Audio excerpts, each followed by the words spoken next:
Om Swastiastu. Perkenalkan, nama saya Ana Agawai Mutiara Parameswari dari kelas 12 MIPA 8 nomor absen 1. Pada kesempatan kali ini, saya memilih topik penerapan konsep kelistrikan dan magnet, yakni motor listrik. Motor listrik merupakan sebuah peralatan elektromagnetis yang mampu mengubah energi listrik menjadi energi mekanik atau putar. Energi mekanik inilah yang digunakan dalam berbagai kebutuhan sehari-hari seperti pada alat mesin cuci, kipas angin, pompa air, blender, dan lain-lain. Tujuan saya memilih topik motor listrik ini adalah untuk mempelajari lebih lanjut tentang penerapan konsep listrik dan magnet. Pada dasarnya, cara kerja motor listrik menerapkan gaya Lorentz. Gaya Lorentz adalah seluruh gaya elektromagnetik pada partikel bermuatan yang bergerak dengan suatu kecepatan melalui medan listrik dan medan magnet. Yakni cara kerja dan konsep fisis dari motor listrik. Pada motor listrik, tenaga listrik diubah menjadi tenaga mekanik. Prinsip gaya Lorentz diterapkan pada motor listrik. Gulungan kumparan ditempatkan di dalam medan magnet, kemudian dialiri arus listrik sedemikian rupa hingga gaya Lorentz yang dihasilkan pada kumparan mengakibatkan gerak memutar seperti berikut. Perubahan ini dilakukan dengan mengubah tenaga listrik menjadi magnet yang disebut sebagai elektromagnet. Sebagaimana kita ketahui bahwa kutub-kutub dari magnet yang senama akan tolak-menolak dan kutub yang tidak senama akan tarik-menarik. Maka, kita dapat memperoleh gerakan jika menempatkan sebuah magnet pada sebuah poros yang berputar-putar dan magnet yang lain pada suatu kedudukan yang tetap. Selanjutnya, saya akan menjelaskan 7 komponen umum dari sebuah motor listrik. Yang pertama, yaitu stator coil. Yang kedua, yaitu rotor coil. Yang ketiga, mineshaft. Yang keempat, brush. Yang kelima, bearing. Yang keenam, drive pulley. Dan yang ketujuh, motor housing.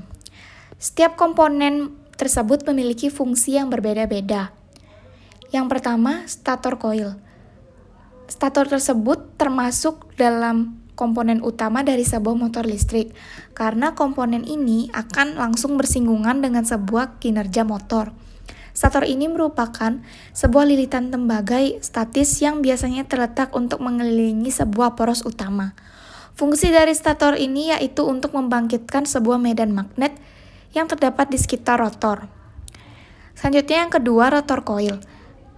Bagian ini juga menyerupai stator.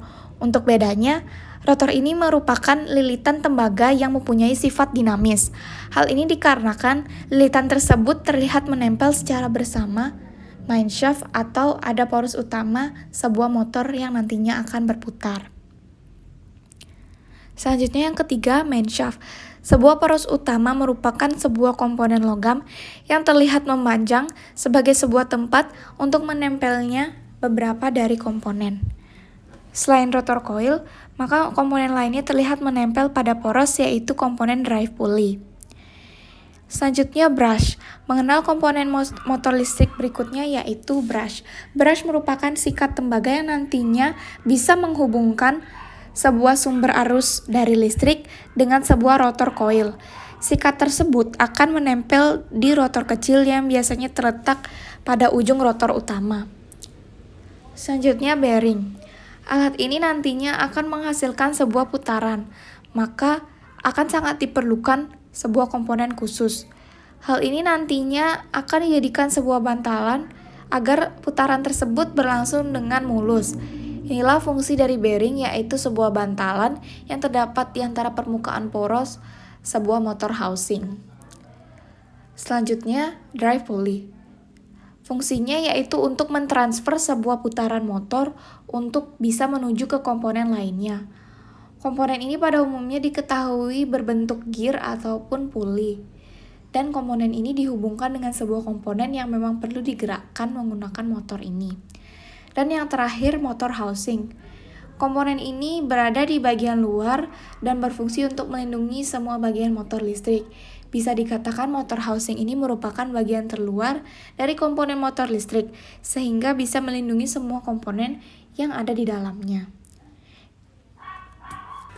Motor listrik dapat ditemukan pada peralatan rumah tangga. Energi mekanik pada motor listrik inilah yang dimanfaatkan dalam berbagai alat-alat kebutuhan kita sehari-hari, seperti pada gambar berikut. Baik, jadi dapat disimpulkan bahwa motor listrik merupakan peralatan elektromagnetis yang mampu mengubah energi listrik menjadi energi mekanik atau putar, yang dimana energi mekanik inilah yang dipergunakan untuk alat-alat kita dalam kebutuhan sehari-hari, seperti misalnya mesin cuci, kipas angin, blender, pompa air, dan masih banyak lagi. Jadi sekian dari video saya, mohon maaf jika terdapat kesalahan kata. Akhir kata saya tutup dengan para mesanti. Om Santi Santi Santi Om.